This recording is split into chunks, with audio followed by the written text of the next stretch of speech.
Cédric, je connaissais son cinéma, je l'estimais beaucoup. La rencontre, elle a été assez simple. Je t'avoue qu'on a plus parlé de la vie en général que du film. J'étais déjà convaincue du scénario, donc je pense qu'il n'y avait pas de doute, il y avait un désir commun de travailler ensemble.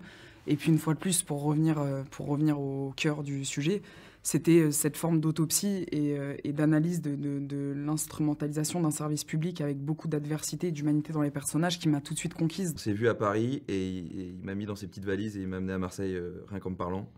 Et toute l'énergie et l'enthousiasme qu'il avait à me parler de son film, de son histoire, de ses personnages, de Marseille, déjà ça a commencé à me convaincre. Et ensuite le scénario, ouais. Ouais, mais il a une énergie particulière, c'est vrai, très singulière, il a une vision très précise de son film. Quand il en parle très justement. C'est une énorme force de travail. Il y a un truc où on peut discuter du scénario aussi. Moi, je sais qu'on a fait aussi une séance à discuter même du scénario, du rôle, à essayer de l'enrichir. Et je trouve que justement, toute cette force de travail qu'il proposait dans un scénario aussi riche, c'est pas quelque chose de si habituel. Il n'y a plus aucune règle. Il n'y a plus de flics, il n'y a plus de politique, il n'y a plus personne.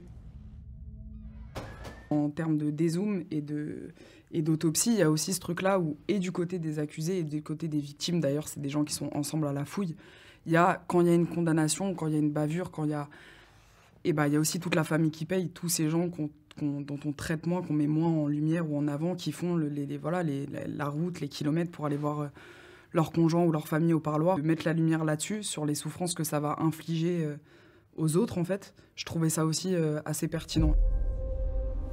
Alors les chefs d'accusation, raquette et trafic de drogue en bande organisée. Tu crois que tu sais tout, mais tu sais rien. Tu sais rien des quartiers nord.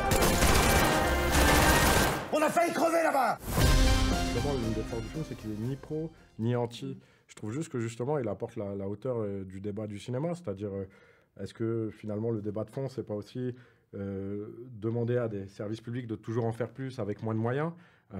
Et je trouvais qu'il y avait toutes ces thématiques de fond dans le film.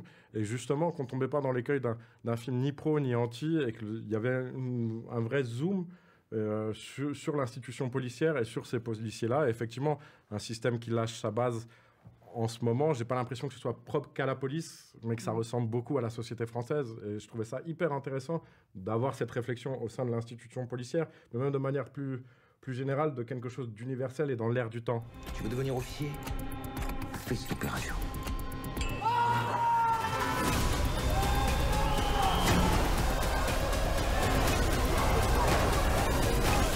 Je sais pas si je dirais que c'est un film d'action.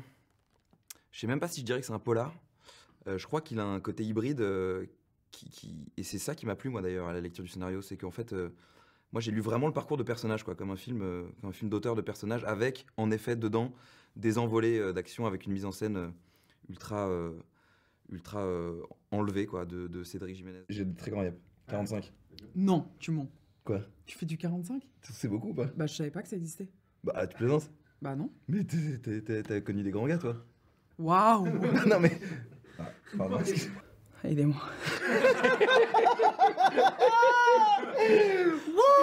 Vous savez ce qu'a été mon erreur? Je l'ai trop détaillé. Ouais. Ouais. T'as zoomé fort.